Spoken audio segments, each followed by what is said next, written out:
Hello, welcome everyone. Thank you for joining me on this coaching call, this coaching sessions rather, that's going to go for each week for the next 4 weeks, called Breakthrough for Success. So again, it really pleases me that you have joined me on this training, because I've put a lot of work and effort into helping people over the last several years, 5 or 6 to be exact.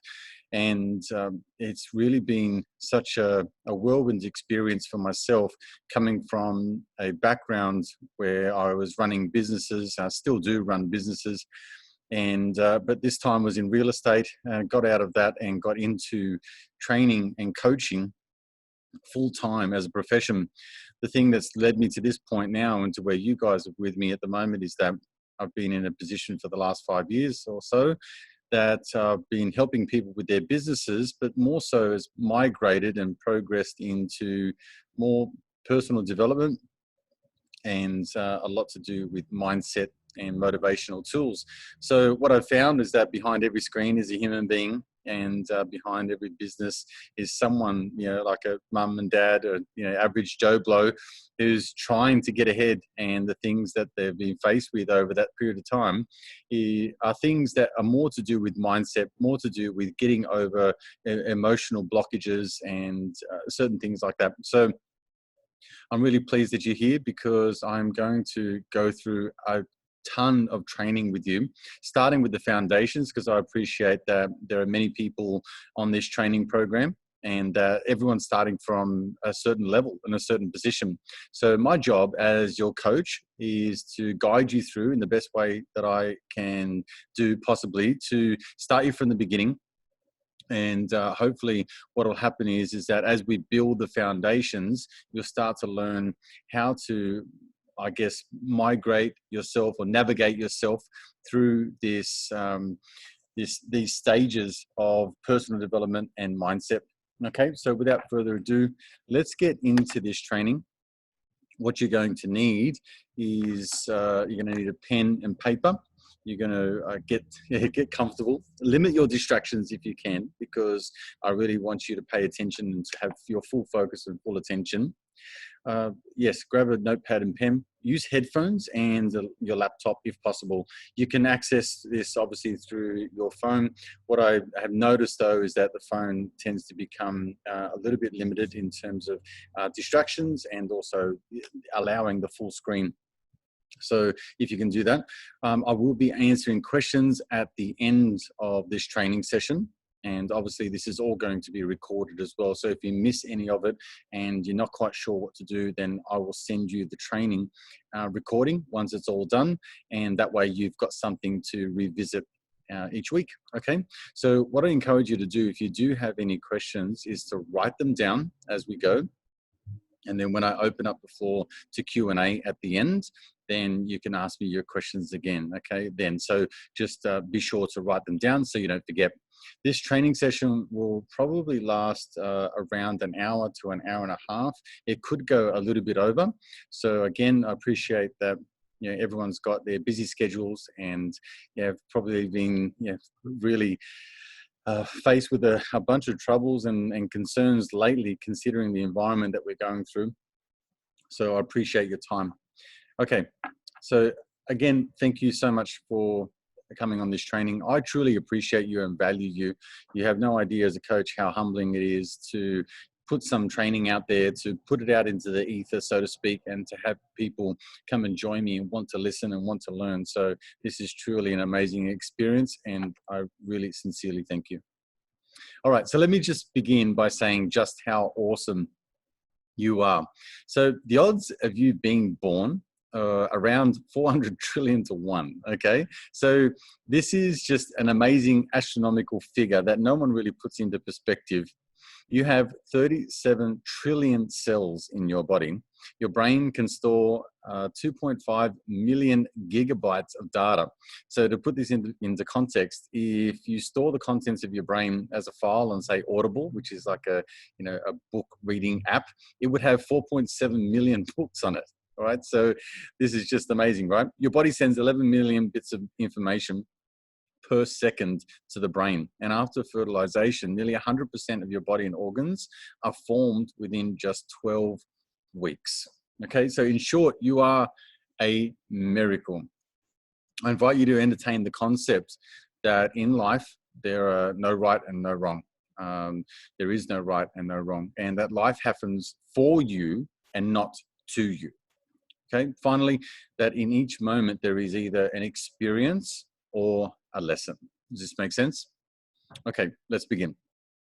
So our brains are like a sponge, I should say like. Our brains are like a sponge. We learn by absorbing, watching, and experiencing from the moment that we are born. So science says that we develop 90% of our personality by the age of 6 or 7 years of age, right? So for example, when we step up, when we learn to walk, you know, we step up, we fall down, and then, you know, we step back up again, right? So this is an experience of learning within our infancy, okay? When we're learning how to read, for example, mum will say, I am mummy, and point to herself, I am mummy. Now, can you say mummy? And then you would eventually say mum, or you would say dad, or whoever it might be, right? So this is how we are developed as a young age, and this will all start to make sense as I work through this. So in other words, you learn by modeling. And modeling, for example, if you take the paradigm of modeling and apply it to whom you are modeling from, then you may assume you just don't model words, but you also model actions, okay? And not just actions, but reactions and feelings and triggers and habits and temperaments and language and meaning. So if you assumed all of that, then you would also be right. So this leads me to the default patterns that we tend to develop as we go along, modeling those who we look up to, those who we love and trust, aka mum and dad, or grandparents, or uncles and aunties, those people that are around us. And we do this through our entire life. So as we grow, we learn these responses, and they become our default patterns in which we refer to in life, especially in times, you know, of struggle. In addition, we instill values and belief systems, good and bad, through schooling, career choices, and relationships. So as you now become aware and begin to think about your own upbringing and the choices you've made based on your values and your beliefs and default patterns, you may be able to see how your behaviors, emotional responses, and habits have either helped you or hindered you. And it's my assumption that you're here to work on those things that have hindered you. And it's my intention to help you break through the glass ceiling that you may have created for yourself. Does that sound good? So let's talk about how thoughts become things.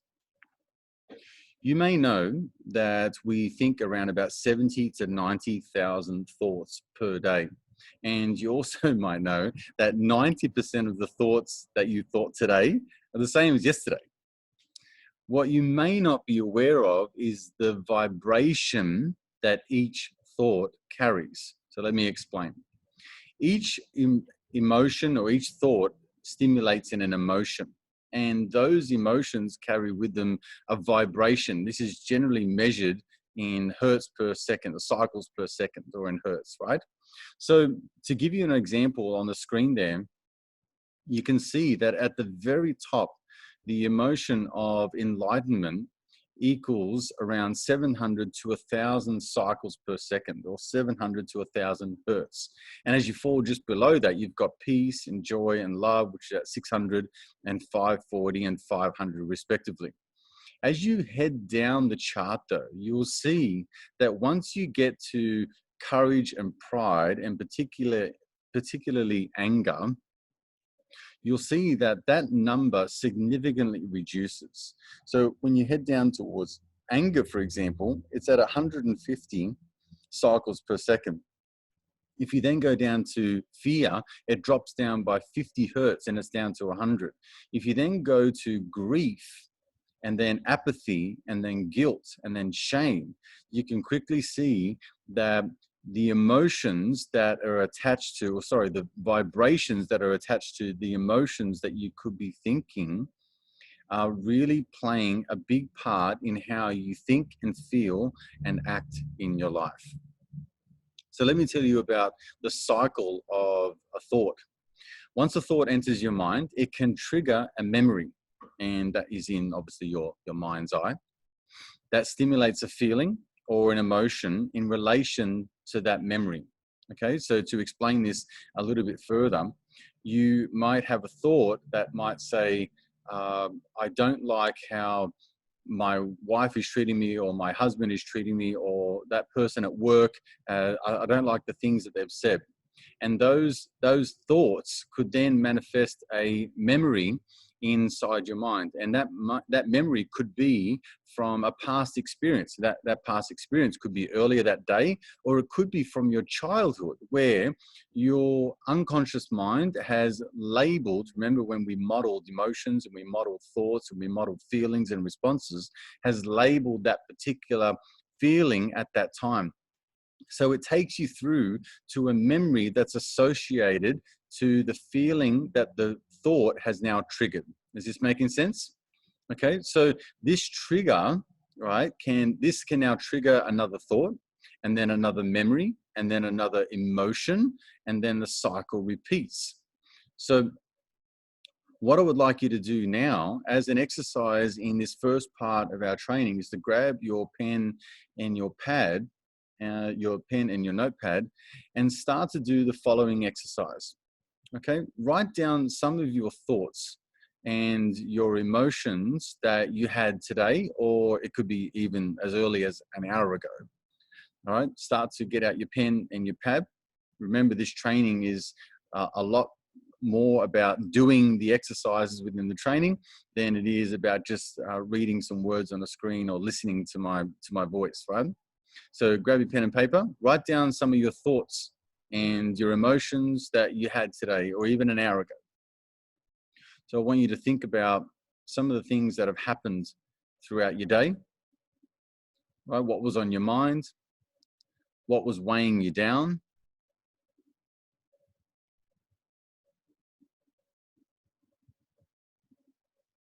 And write down some experiences once you've completed that, which may have triggered you in a negative way. So continuing on that thought process of what was on your mind today, what was weighing you down, what was really bugging you. And then again, write down some experiences at work. This could be an experience at home. This could be an experience with a loved one, with your children. Think about what had happened, how it made you feel.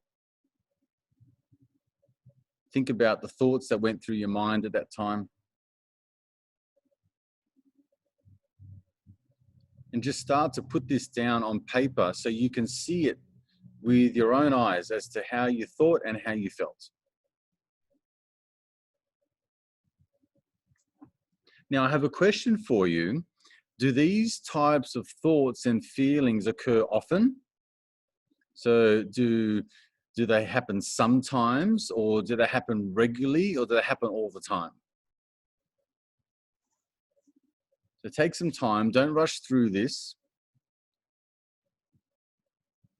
And again, I'm building the foundations here and the building blocks for us to get to the eventual outcome at the end of this session, which is really to start mastering your thoughts and your emotions so you can then tackle the day without being bogged down by the things that are starting to affect your life. Just as a side note, remember that when we get into goal setting and we get into mastering our emotions and our thoughts, it begins with getting a grasp of how we're thinking. This is part of emotional intelligence. So if we don't take these steps right now to become aware of how we think and feel, then we can't really identify the problem that we need to fix in order to move forward.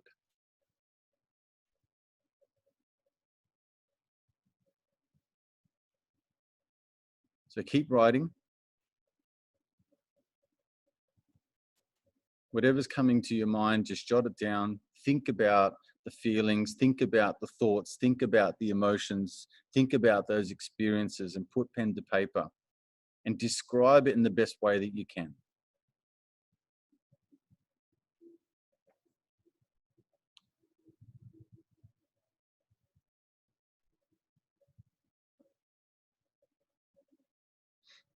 Okay, so now that you've done that exercise for me, and I thank you for that, which side of the scale do you spend most of your time on? So remember how uh, we ascertained a few slides ago that when we start to trigger thoughts in our mind, we have thoughts in our mind, it triggers a mental picture or a memory in our mind's eye as what we've associated that thought to. And then when we have a look at that picture, that mental picture in our mind, it then stimulates or generates a feeling and emotion. And that feeling or emotion has a vibration.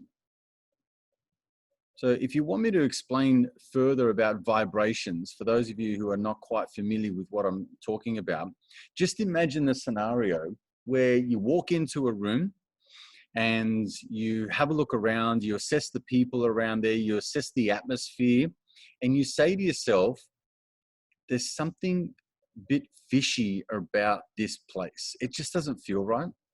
You can cut the tension, the tension in the air with a knife, right? Have you ever heard of that expression? And think about again, if you were going into a similar scenario, let's say you're looking at buying a home and you went to an open house and you looked at the home, you went inside, you just had a good vibe, just a good feeling of that place. Right? So take it a step further. You meet someone for the first time and you say to yourself, man, I don't know what it is about that guy or that girl, but there's just something just bugs me about them. Right? Or conversely, I don't know what it is about that guy or that girl, but they just make me feel happy and they just, I just like hanging around them, right? Okay, these are vibes. This is emotional vibration, right? To an energy field, if you would.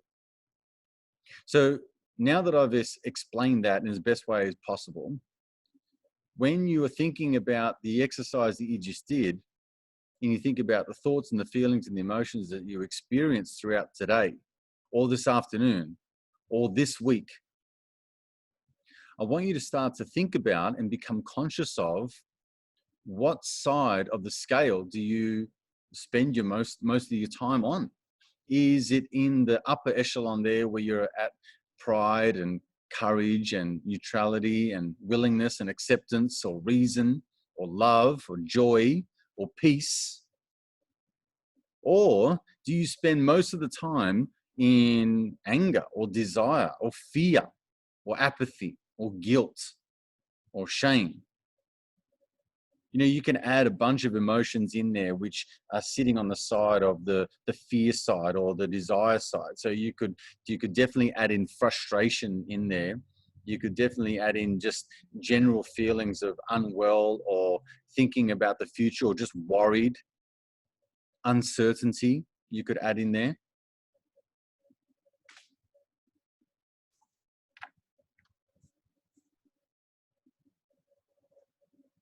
You just start to become aware of which side of this scale you sit on most. See, we as human beings are creatures of habit, right? And new science is saying that it takes around 66 days to form a habit. So when you think about habits are actions and thoughts and emotions. They create what's called neuro pathways in the brain. Think of it as like tracks on a record player. And these neuro pathways in the brain are often so entrenched that you can run on autopilot. Let me explain. So, has this ever happened to you? You have a long day at work, you get in the car and you switch on the car, you put on your seatbelt, you put the radio on, or you put your favorite CD on, or MP3 player, whatever it is you could be having in the car, or maybe you just sit in silence. I'm not sure what you do. But you get the car going and you just start on your way home.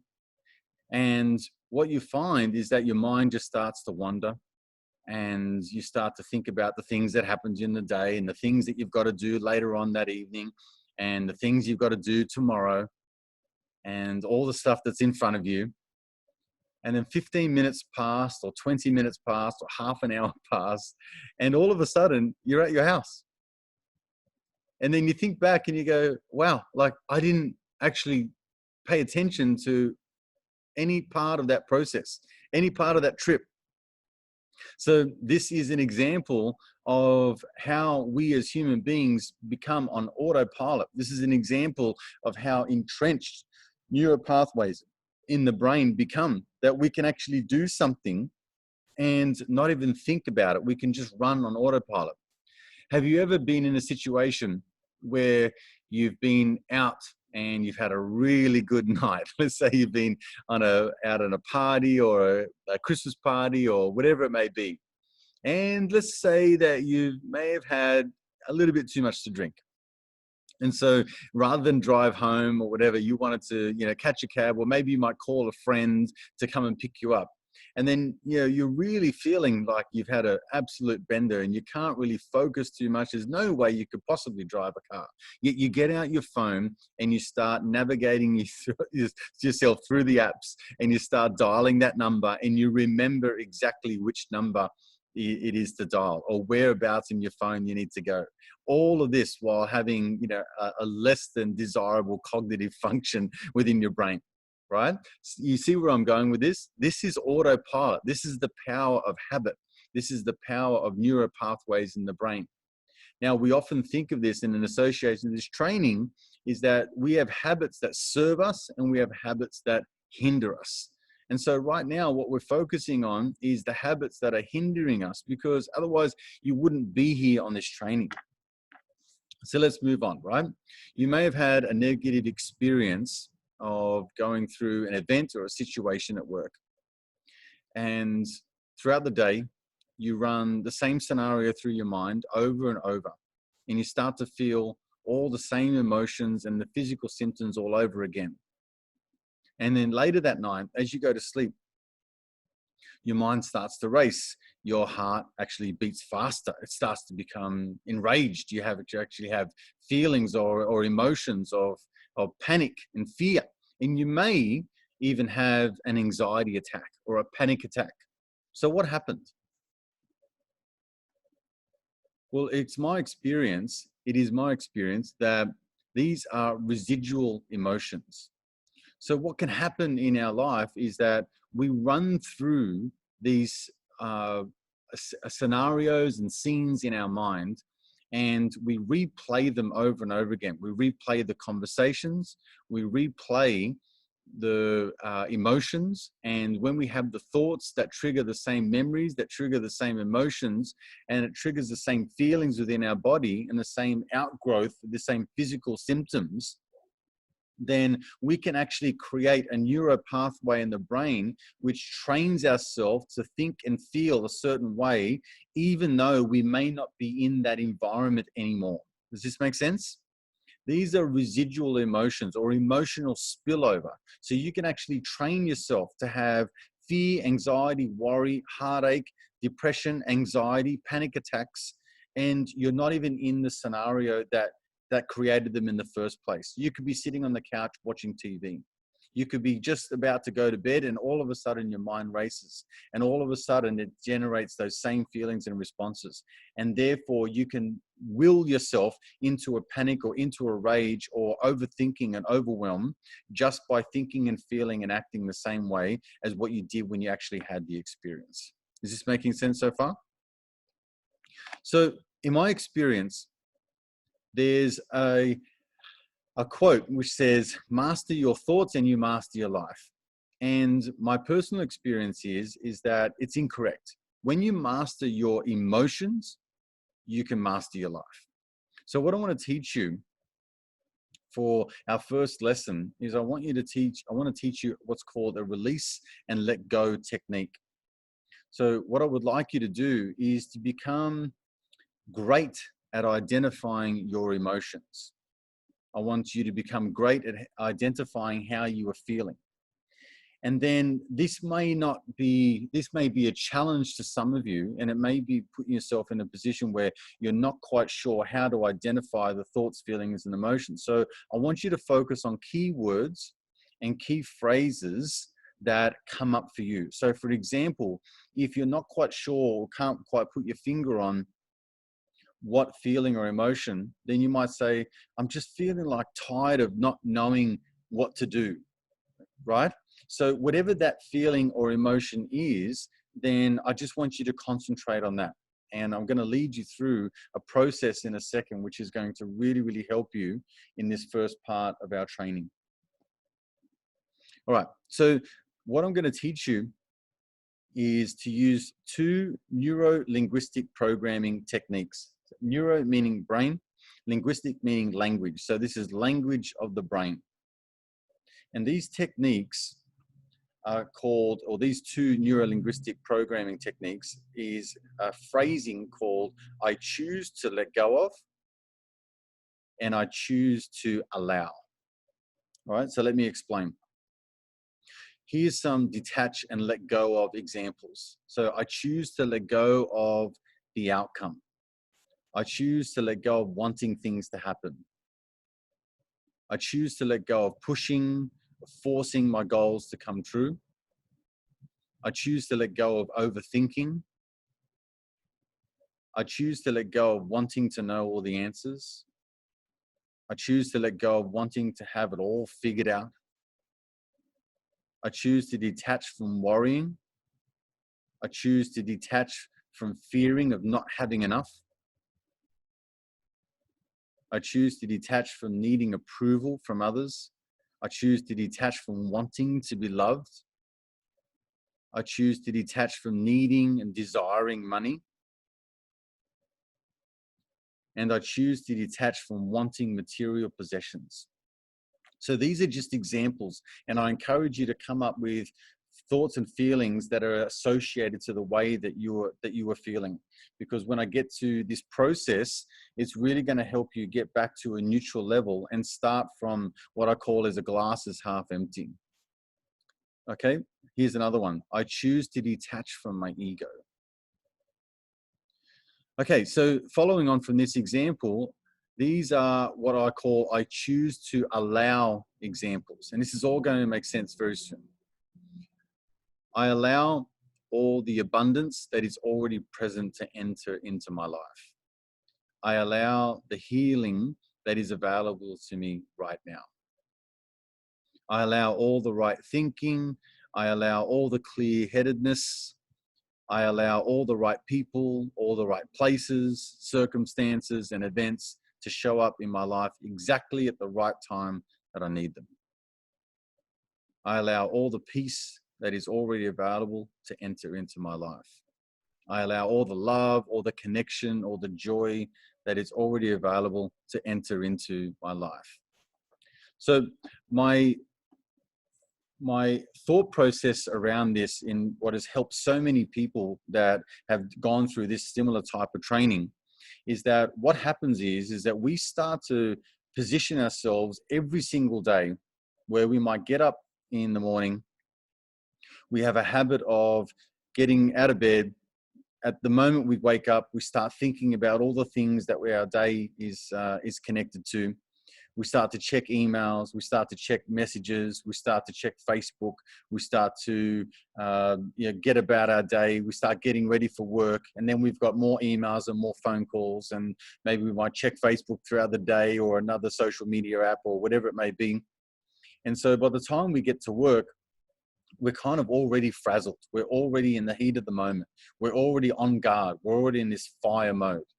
So my job for you is to get yourself into a position where you are not overwhelmed and you don't experience that emotional spillover throughout the day, so you can think clearly and that you can be putting yourself in a position where you are starting from a feeling of, I've got a clear head.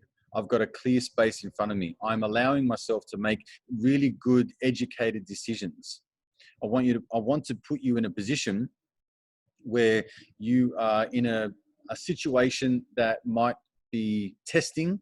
It might put you under a lot of stress and a lot of pressure, but now your threshold for stress and pressure has gone up exponentially because you're no longer at spillover.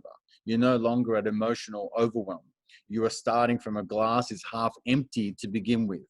So this process that I'm about to take you through You can call it a prayer, you can call it meditation, you can just call it a process or an exercise.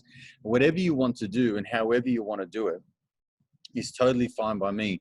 But your first exercise for this week is to go through this process every single day. My encouragement to you is to go through this process multiple times per day, so you can then train your brain to do exactly what you want it to do all the time. So it's like going on to it's like creating another neuro pathway in the brain, but this time it's a habit of success and not a habit that is detrimental to your success. Does this make sense so far? Okay, so whenever you're ready, I want you to just sit back and relax.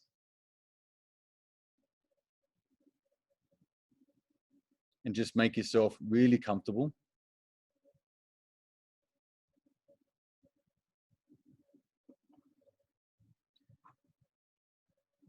And whenever you're ready, if you like, simply close your eyes and I'll take you through this process of detaching and letting go.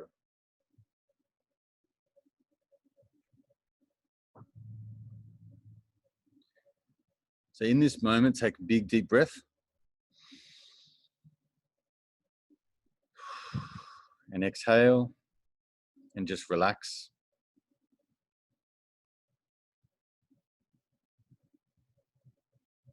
And again, another big, deep breath.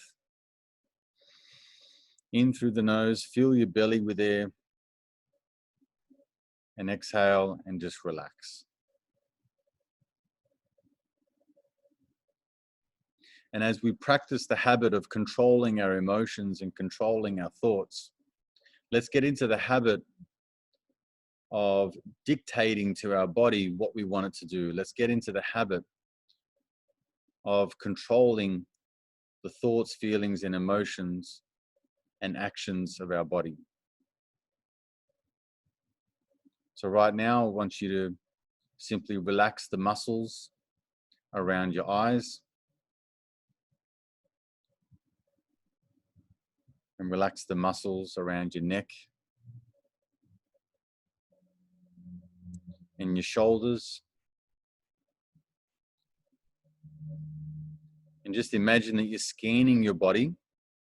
And as you scan your body from head to toe, whatever areas you sense that are tense, just command them to relax. Work your way down to your upper back and relax. Into your chest and your heart. And again, just relax.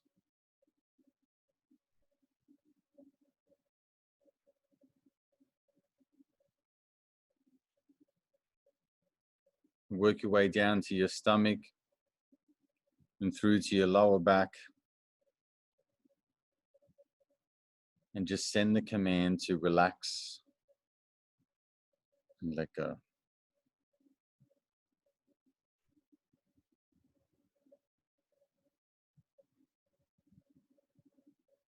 Work your way down now to your thighs and your knees and your calves.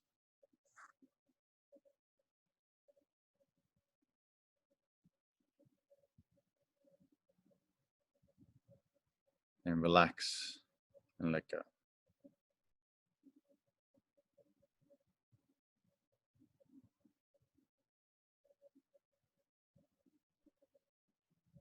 Now in this moment,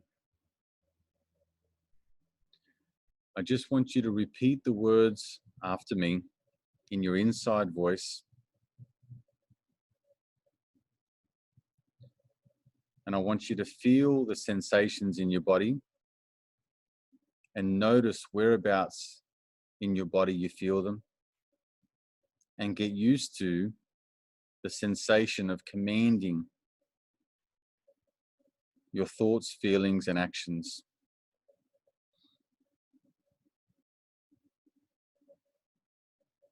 In this moment, I choose to let go of overthinking.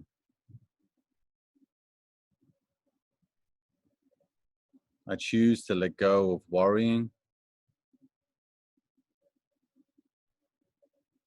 I choose to let go of the outcome.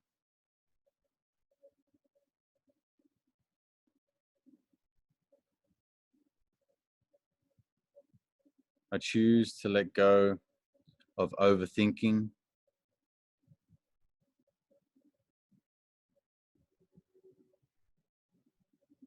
I choose to let go of fearing, of worrying.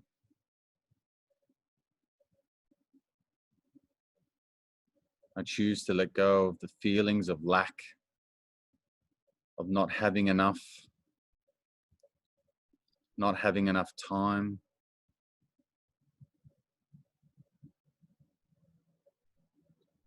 I choose to let go of my attachment to money and to things and to material possessions.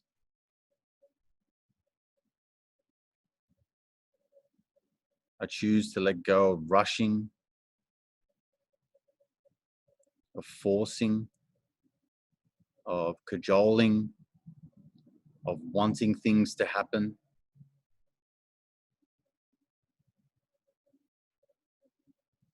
I choose to let go of wanting to be loved, wanting to be needed.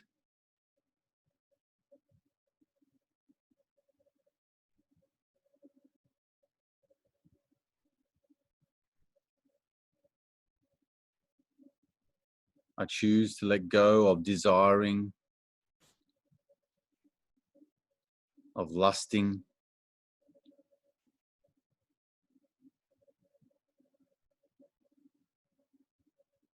I choose to let go of wanting to figure it all out.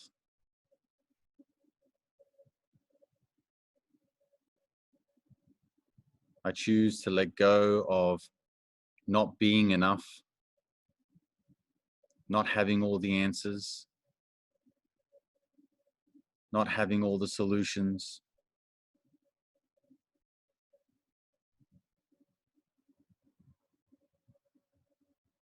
And just notice throughout the body whereabouts you feel the release.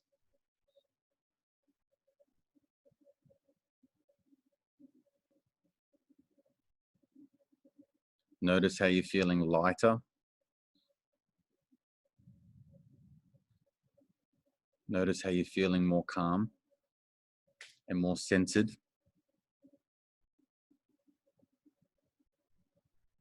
And notice that once we let go of all these fears and feelings and emotions and negative thoughts, that underneath all of these fear-based emotions is peace and love and oneness and unity, togetherness and relaxation and happiness and peace and bliss.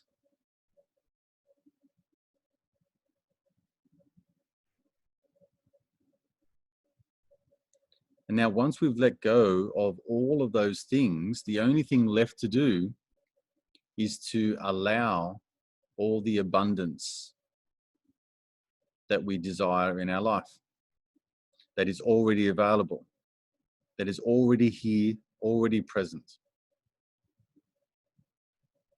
So again, in your mind's eye, in your inside voice,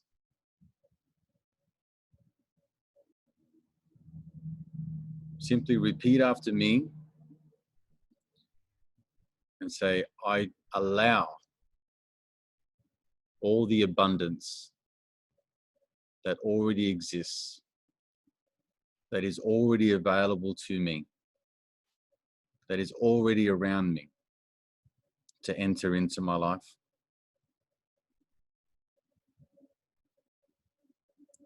I allow all the right thinking. I allow all the answers to come to me at the exact time that I need them. I allow all the right people, all the right places, all the right circumstances, all the right events to show up in my life at the exact time that I need them, at the precise moment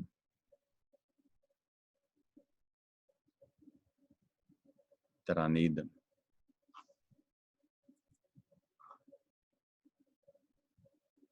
I allow all the love, all the connection, all the oneness, all the unity, all the peace, all the joy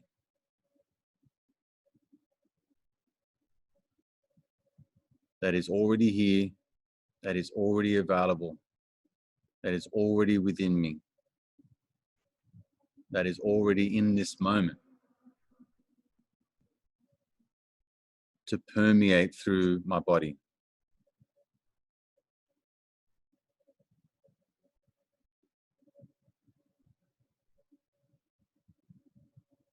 I allow all the opportunity,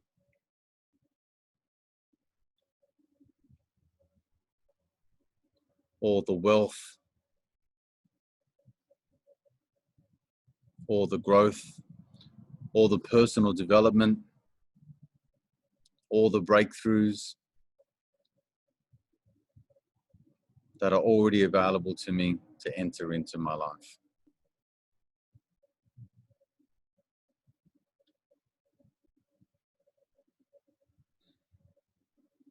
And in this moment, I allow myself to feel deserving, to feel capable, to feel abundant.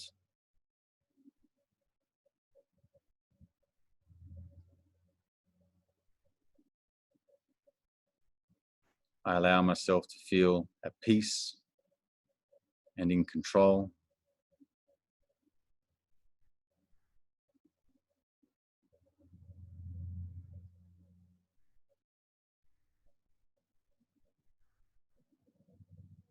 And in this moment, I allow myself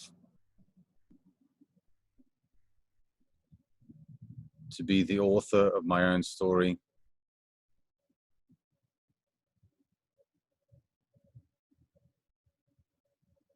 and for all my dreams to come true.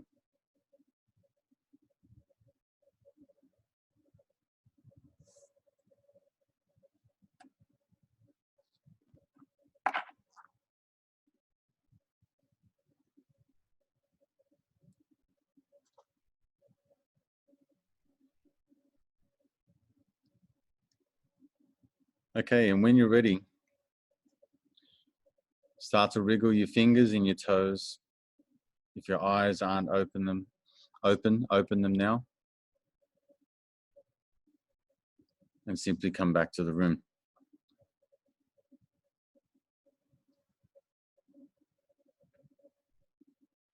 Okay, so before we get to Q&A, I just want to take some time now to explain the position that I'm coming from when I do this exercise, because some of you may have had experience with some mindfulness and some meditation. You may have had experience with identifying with emotions. However, what you may not have had experience is actually talking through your own meditation practice or your own practice of mindfulness, where you are dictating exactly how you think and feel throughout the whole process, your own guided meditation. And so the reason why I created this is because I felt like just simply being still or being present was not enough, because I was still allowing the thoughts and feelings and emotions to run rampant throughout my body. And it just took a hell of a long time to sit still in order for all these feelings and thoughts and emotions to start to subside. So the moment I started to kind of brainwash myself, in a sense, where, we've been thinking and feeling and modeling others all our lives, and developing these neural pathways in the brain and creating these habits that haven't served us, I felt like I was in a position where I could start to be the author of my own story, and I could start to command exactly what I wanted to think and how I wanted to feel. And the more I started to command of letting go of the things that I didn't want to feel, and then allowing myself to feel and think all the feelings and emotions that I did want to, the more I started to change myself almost at a DNA or a cellular level. Does this make sense?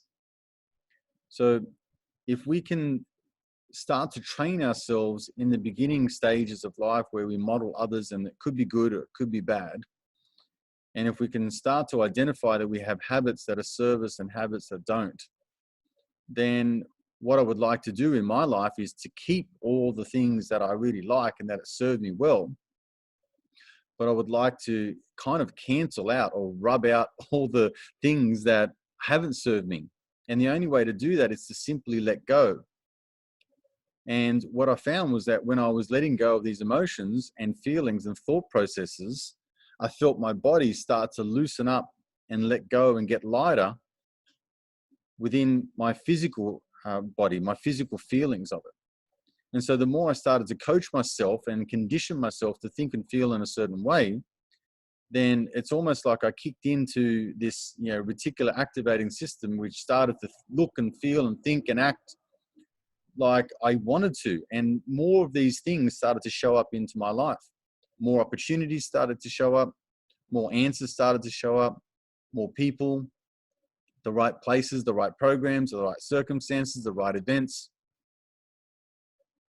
It all started to manifest in my life. And without sounding a little bit too wishy-washy, it really started to pull myself in a direction that I only started to make the decisions and started to make take the actions that served me in the way that I wanted. Does that make sense so far? And what you would have noticed in that particular practice is that it doesn't take too long. By the time you center yourself down and just take a couple of deep breaths and work yourself through relaxing your whole body, that's only a couple of minutes.